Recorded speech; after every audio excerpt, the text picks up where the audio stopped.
नमस्कार और स्वागत है क्रिकेट की सबसे बड़ी खरीदारी की रात में। इंडियन प्रीमियर लीग यानी आईपीएल का 2026 सीजन और इस सीजन के लिए टीमों के भविष्य का फैसला होने वाला है 16 दिसंबर को। इतिहास में पहली बार आईपीएल अपनी नीलामी को लेकर आया है अबू धाबी, जो इस वार्षिक इवेंट को एक नया अंतर्राष्ट्रीय फ्लेवर देगा।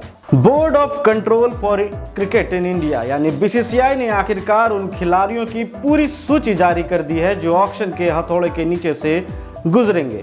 इस साल 1390 खिलाड़ियों ने रजिस्ट्रेशन कराया था, लेकिन कड़ी छटनी के बाद फाइनल पूल में जगह बनाई है 350 क्रिकेटर्स ने।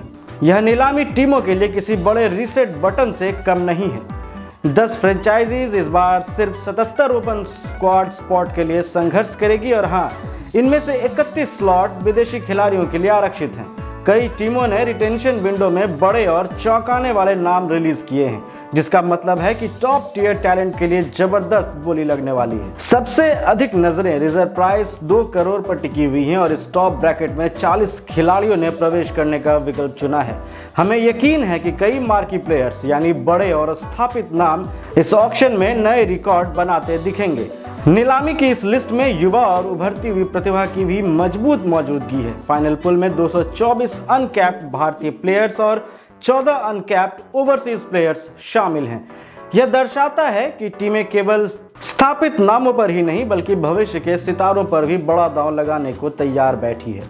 तो तैयार हो जाइए 16 दिसंबर को होने वाले इस हाई ऑक्टेन इवेंट के लिए। यह सिर्फ खिलाड़ियों की खरीद बिक्री नहीं है, यह है रणनीति, पैसा, महत्वाकांक्षा और 2026 आईपीएल सीजन के लिए अपनी परफेक्ट टीम बनाने की जंग। आपकी पसंदीदा टीम कौन सी है और कौन से खिलाड़ी उस टीम में होने चाहिए, हमें कमेंट में जरूर बताएं।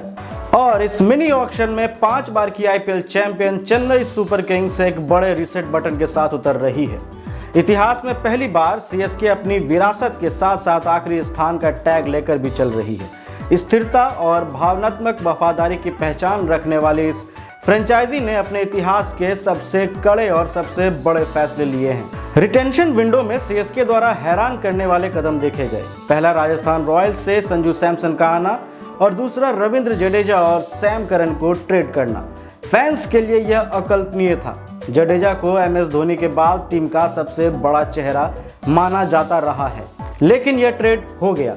यह साफ संकेत है कि सीएसके अब पुरानी फिलॉसफी पर पुनर्विचार करके खुद को एक नए युग के लिए ढालने को तैयार बैठी है और इसकी वजह भी बहुत साफ है। एमएस धोनी अब 44 साल के हो चुके हैं और वो हमेशा टीम के साथ नहीं रह सकते। सीएसके का आखिरी खिताब 2023 में आया था, जब जडेजा ने आखिरी 2 गेंदों पर 10 रन बनाकर इतिहास रचा था, लेकिन 2024 में टीम प्लेऑफ से चूकी और 2025 में पहली बार सबसे निचले पायदान पर आ गई।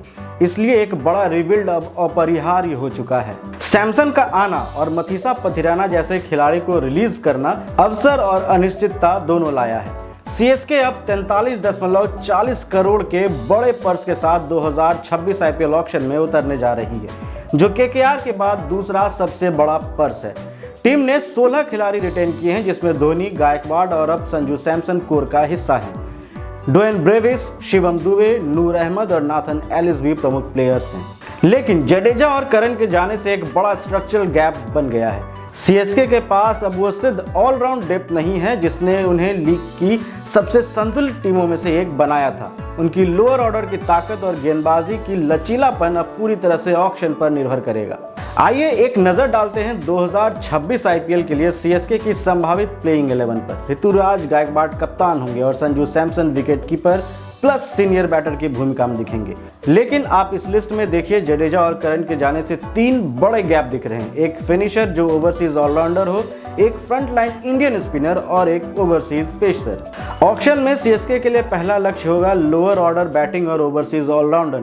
धोनी को निचले क्रम में सपोर्ट करने के लिए एक फिनिशर चाहिए। डेविड मिलर और लियाम लिविंगस्टन सबसे प्रैक्टिकल विकल्प हैं इस टीम के लिए। दोनों के पास पावर हिटिंग है और वे दबाव में खुद को साबित कर चुके हैं। लिविंगस्टन पार्ट टाइम स्पिन भी दे सकते हैं, जो एक बड़ा प्लस पॉइंट होगा। आंद्रे रसेल और मैक्सवेल के विकल्प खत्म होने के कारण यह सीएसके का सबसे महत्वपूर्ण टारगेट होगा। अश्विन की रिटायरमेंट और जडेजा के ट्रेड के बाद स्पिन विभाग में अनुभव और धार की कमी साफ देखने को मिल रही है। राहुल चहर और रवि बिश्नोई ऑक्शन में उपलब्ध प्रीमियम भारतीय विकल्प हैं।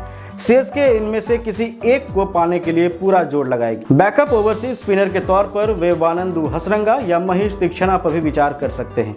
हालांकि नूर अहमद के होने से इसकी संभावना कम दिख रही है। तीसरा लक्ष्य होगा ओवरसीज पेसर। नाथन एलिस भरोसेमंद हैं, लेकिन टीम को एक अंतर्राष्ट्रीय तेज गेंदबाज चाहिए। मथीसा पथिराना को वापस खरीदना एक अच्छा विकल्प हो सकता है टीम के लिए। वहीं मुस्तफिजुर रहमान और नवीन उल हक अपनी वेरिएशन के लिए चेपॉक की पिच के लिए उपयुक्त हो सकते हैं। चौथा लक्ष्य बैकअप इंडियन बैटर्स का। युवा आयुष महात्रे को कवर करने के लिए भारतीय बैटिंग इंश्योरेंस चाहिए।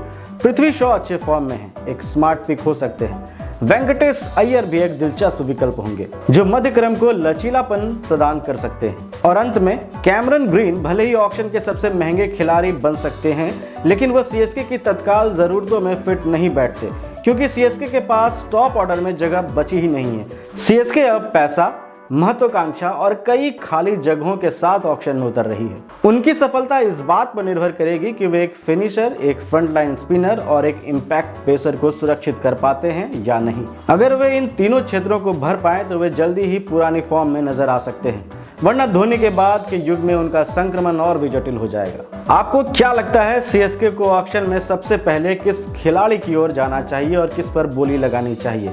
अपनी राय कमेंट में जरूर बताएं। वीडियो पसंद आए तो हमें लाइक और सब्सक्राइब करना ना भूलें। मिलते हैं अगले वीडियो के साथ। Thank you.